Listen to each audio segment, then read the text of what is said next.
Добре дошли отново, дами и господа, на днешния празничен ден поканих в студиото един българин, който като всеки добър лекар е докоснат от Бога. Неговия дар е да лекува нашите сърца. Когато говори, той е директен и много критичен, но винаги искрен. Професор Александър Чирков, добре сте дошъл. Христос Воскресе, много ми е. Христос Воскресе, това иска да ти кажа.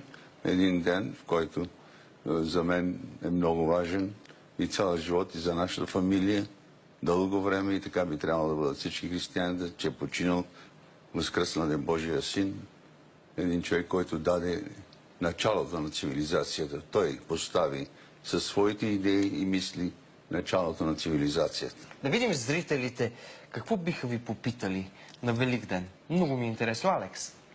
Въпросът, който ще зададем на професор Чирков, е от Стефан Нанкинов, който пише: Христос Воскресе, в духът на празника въпросът ми е: как се чувства професор Чирков като човек, възкресил живота на толкова много хора? Как се чувства хирурга, лекаря, когато върне някой от този свят? Вижте, първо трябва да се чувстваш като професионалист и да знаеш много. Аз това, който цял живот се боря, и ще говорим за това нещо, да изграждаме такава колегия, камера, в която да се увеличават познанията непрекъснато. Continuous Medical Education, наречено. Вътрешно как се чувствате? Но вътрешно, именно, този, който е много чете и много знае, той може да стигне до тази точка, да върне един човек, който е почти на ръба, да се отиде до този свят, да го върне обратно на близките, да се радва в компанията на приятелите си отново. Тогава той се радва и той самият лекар казва: да, постигнах хубав успех и това ме радва. Вярвате ли, че има и друг свят? Вие сте човек, който много често е виждал границата. Усещал е чрез пациентите си граничното състояние. Много е важно да имат лекарите много познание, за да знаят какво говорите с пациентите. Не може само да им се представят различни там формуляри и т.н. Той го прегледал за това, другия го прегледал за еди, какво си съберат листовете, да донесат ги и той е без да говори с пациента. От кога започва това нещо?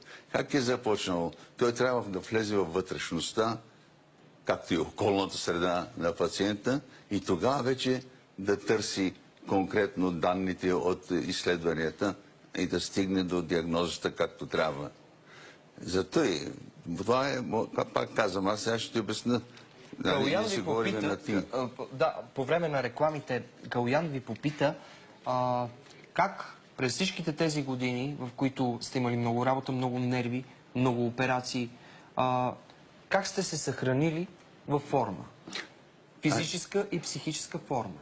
Как? Да, мога ли само нещо друго, сега да започна така, че да ти е ясно? Това е сърцето.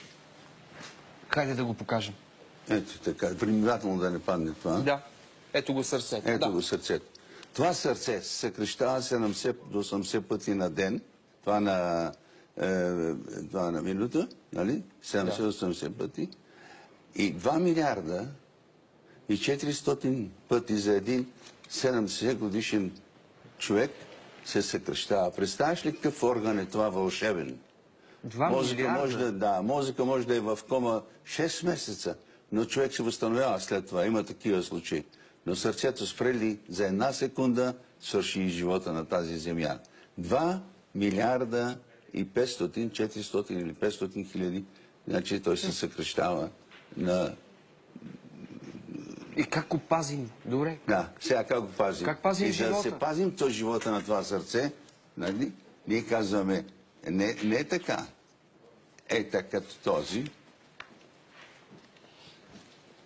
Видя да почва само ядене, пиене, пушене, живеене, мазнини, вратни прежорли и т.н.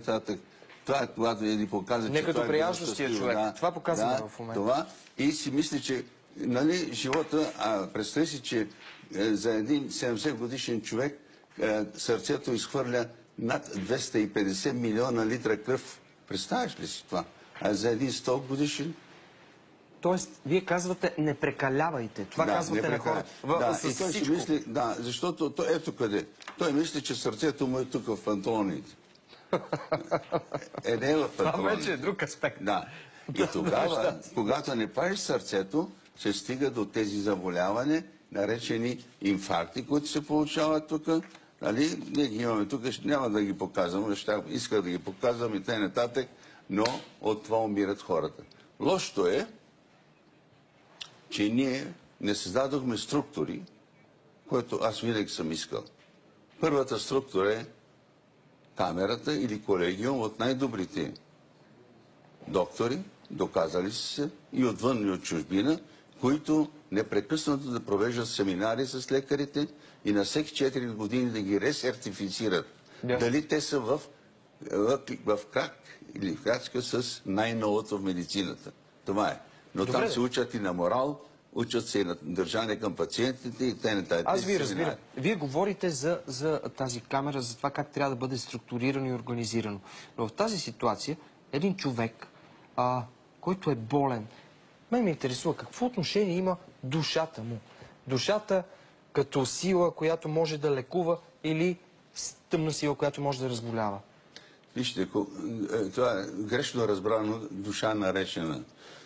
Вярно, тези негативни или позитивни влияния, те влияят върху именно чрез мозъка, отделят се определени ензими и хормони, наречени серотонина, те прави радостен, обратното допамина, адреналина те прави агресивен и лош и се отчаиваш от живота и т.н. Това зависи от околната среда. Каква околна среда ние сме създали в това гражданство? Точно. Добро каква или не? Околна среда. Тоест, околната среда може ли да ни разболява? Да, може. И зато и ние казваме, че трябва да, когато един лекар се занимава с пациента и започва да го разпитва, той разпитва и за околната среда, как се храни, какво и т.н. Много неща. Значи, това значи, зато и казваме, американците не са идиоти, почти всички сме се учили там. Всички. Дали холандци, французи, германци, т.н. Аз 2 години в Америка. Оттам се усъвършенствахме. Защо? Те имат така наречен CME. Какво означава? Continuous Medical Education. Непрекъснато обогатяване на познанието. Но там има и контролен орган веднага, дали това наистина е така. И лекарите се явяват периодично, нали, обогатявайки знанията си, някой проверява ли ги? Да, 2 пъти в година в цялата страна ще има такива обиколки. И аз доведох 97 година тук хората, представители на американци, дори немците. Германия не е имала такова нещо. Чак сега преди 3 години въведе СМИ. И аз това го искам от 25 години в България.